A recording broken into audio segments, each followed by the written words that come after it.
কিন্তু জাহান্নামের আগুন এত মারাত্মক, ওই আগুনকে আপনি দমকল দিয়ে নিভাতে পারবেন না, মোটরের পানি দিয়ে নিভাতে পারবেন না, সমুদ্রের পানি দিয়ে নিভাতে পারবেন না। আমার আল্লাহ বলছেন, বান্দারে জাহান্নামের আগুনকে যদি নিভাতে পারো, এমন একটা পানি, যে পানিটা হলো চোখের পানি, যখনই তুমি আল্লাহর ভয়ে দুটি ফোঁটা ফেলবে, আমার আল্লাহ বলছেন যে ওই জাহান্নামের কঠিন আগুনকে তোমার এই চোখের পানির কারণে আমি নিভিয়ে দেব। আমি আল্লাহ তোমার জন্য ওই জাহান্নামকে তোমার জন্য হারাম করে দেব। বলুন সুবহানাল্লাহ।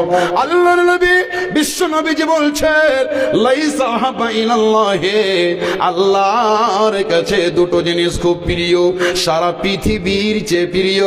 সাহাবারা বললেন, নবী গো, সবচাইতে দুটি জিনিস কি প্রিয় আপনি বলুন। এবার আল্লাহর নবী বলছেন, একটা ফোঁটা হলো চোখের পানি, আর একটা হলো মুসলমানের রক্ত, মুমিনের রক্ত, যারা আল্লাহর রাস্তায় যেন গিয়ে তারা শহীদ হয়ে যায় জিহাদের ময়দানে, ওই শরীরে একটা ফোঁটা রক্ত আর একটা মুমিনের চোখের এক ফোঁটা পানি, এত দাম, সারা দুনিয়াকে বিক্রি করে এই চোখের পানির দাম দেওয়া যাবে না। তওবা, তওবা করেন ভাই, তওবা করেন। এই যে সামনে আল্লাহ সুযোগ দিয়েছেন, আব্দুর রকিব সাহেব বললেন না, সুযোগ দিয়েছেন। কেমন সুযোগ? আমাদের উত্তর দিনাজপুর, পশ্চিম বাংলার আজকে আপনার আমার দিদি যেমন জায়গা জায়গায় ক্যাম্প দিচ্ছে, দুবারের সরকার বলে ক্যাম্প দিচ্ছে, কি দেয় না? তোমার আধার কার্ড হয়নি, সেখানে যাও। তোমার বাচ্চার তুমি বার্থ সার্টিফিকেট বানাতে পারোনি, ওখানে যাও। তোমার স্ত্রী লক্ষ্মী ভান্ডার হয়নি, তুমি যাও। জমির কাগজ হয়নি, ওখানে যাও। তবে একটা নির্ধারিত সময় করে জায়গা জায়গায় ক্যাম্প দেওয়া হচ্ছে, কি হয় না? আমার আল্লাহ বলছেন, বান্দারে আমি পবিত্র মাসটাকে তোমাদের জন্য আমি ক্যাম্প স্বরূপ বানিয়ে দিয়েছি। যেমনই তোমার যত গুনাহ করে রেখেছো, মদ পান করেছো, বেবিচার করেছো, লটারি কেটেছো, পৃথিবীতে নামাজ ছেড়েছো, রোজা রাখনি, যত তোমার সমস্যা রয়েছে, ওই সমস্যার সমাধানের জন্য আমি আল্লাহ পবিত্র রমজান মাসটাকে আমি তোমার ক্যাম্প স্বরূপ আমি আল্লাহ বানিয়ে দিয়েছি। এই মাসের ভিতরে তুমি আমার কাছে এসো, আর এসে তুমি বিগত জীবনের গুনাহ খাতাকে তুমি মাফ করিয়ে নাও। এরই নাম হলো তওবা, এরই নাম তওবা। আল্লাহ বলছেন, খবরদার আমার কাছ থেকে তোমরা মাহরুম হইও না। আল্লাহ বলছেন, লা তাকনাতু মির রাহমাতিল্লাহ। আপনি বলছেন, মুলি সাহেব এতগুলা গুনাহ করেছি, আল্লাহ মাফ করবে জি? আল্লাহ যে বলছেন মাফ তো দূরের কথা, মাফ তো করবই। মাফ করে সমস্ত গুনাহগুলোকে আমি কি করব? তোমার নেকিতে পরিবর্তন করে দেব। বলুন সুবহানাল্লাহ। আল্লাহর দয়া কত গো! ওহ সুবহানাল্লাহ। পবিত্র মাস সামনে থেকে বন্ধুরে, এই মাস আমাদের কাছে চলে আসছে। কার ভাগ্যে জুটবে, কার জুটবে না, কথাটা বলেছিলাম। এত দামি দিন, এত দামি রাত, ও অবহেলা করে যুবক রে তুমি এই মাসকে তুমি বিগত করিও না। মুসলমান, আজকে তোমার নাম আব্দুল্লাহ, তুমি বিশ্ব নবীর উম্মত, তোমার খানদান মুসলমান, তোমার আব্বা আলেম, তোমার আব্বা হাজী সাহেব। ও মুসলমান যুবক ছেলে, আজকে তুমি রোজার দিনে মুখে গুটকা ভরে একটা হিন্দুর সামনে দোকানে গিয়ে তুমি দাঁড়াবে।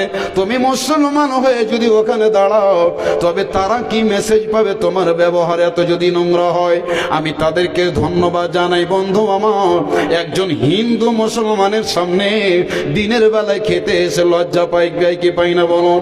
কিন্তু মুসলমান একটা হোটেলে চাদর লটকা আছে, মুসলমান তুমি গিয়ে সেখানে লোকে চোরের মতন খাও কি খাও না? আজকে হিন্দুর দোকানে তুমি যাও, তবে তোমার কাছ থেকে তারা কি বলবে? ভাই আমার, বন্ধু আমার, আমার আল্লাহ বলছেন, ওয়ামা আসাবাকুম মিন মুসিবাতিন, আল্লাহ বলছেন তোমাদের উপরে কেন মুসিবত গুলো আছে? ফাবিমা কাসাবাত আইদিকুম, আল্লাহ বলছেন তোমাদের যখন আমল খারাপ হয়ে যায়, তখন আমি আল্লাহ আকাশ থেকে তোমাদের উপরে আযাবকে নিয়ে আসি। কতগুলো যে মুসলমান গ্রামে দিনের বেলায় চুলা জ্বলে, আপনার এই গ্রামে জ্বলে?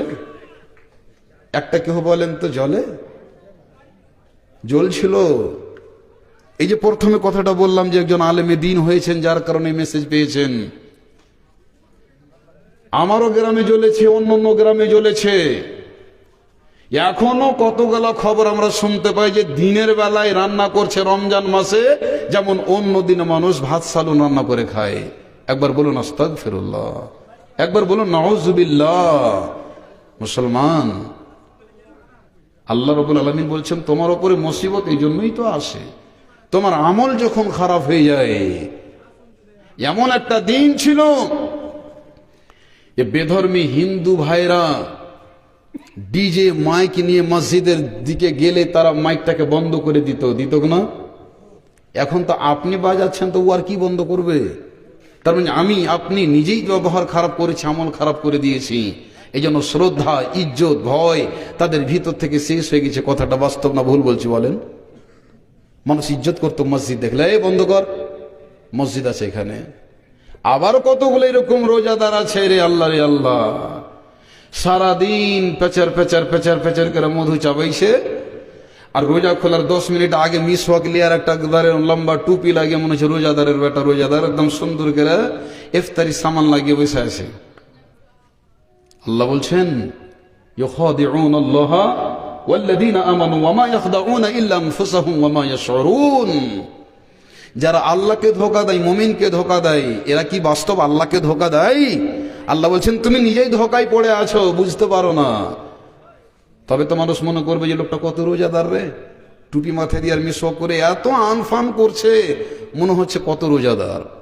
আল্লাহ রাব্বুল আলামিন বলছেন আমি আল্লাহ তোমাদের জন্য একটা গুনাহকে মাফ করার জন্য মাধ্যম করে দিয়েছি রমজান। এই রমজানের মাসলা মাসাইল সম্পর্কে মাওলানা বলছিলেন আমি শুধু একটা কথা বলে দিই, আমার বক্তব্যকে শেষের দিকে এগিয়ে নিয়ে যাই। বাপজান, আমার ভাই আমার, এই রোজা আল্লাহ রাব্বুল আলামিন এত বরকতপূর্ণ আল্লাহ করেছেন। অন্যান্য মাসে, অন্যান্য দিনে, অন্যান্য রাতে আল্লাহ ফারিস্তাকে দিয়ে আল্লাহ নেকি দিয়ে দেন। আর যখনই পশ্চিম দিকে যেন চাঁদটা ওঠে, পবিত্র মাহে রমজান আসে, তখন আমার আল্লাহ ফারিস্তাকে বলে ফারিস্তারা রে, আমাকে তোমরা রেজিস্টারটা দাও, আমি আল্লাহ নিজের হাতে আমার বান্দাকে নেকি দান করব। কত নেকি দান করবেন?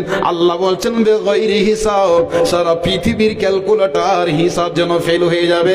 আমি আল্লাহ এত নেকি দিব, এত নেকি দিব, তোমরা গণনা করতে পারবে না, পারবে না।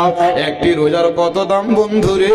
হে আমার যুবক ভাই, আজকে থেকে ওয়াদা করলেন, তওবা করলেন মাওলানা, জীবনে যত গুনাহ করেছি আর কোনোদিন এই ধরনের গুনাহ করব না।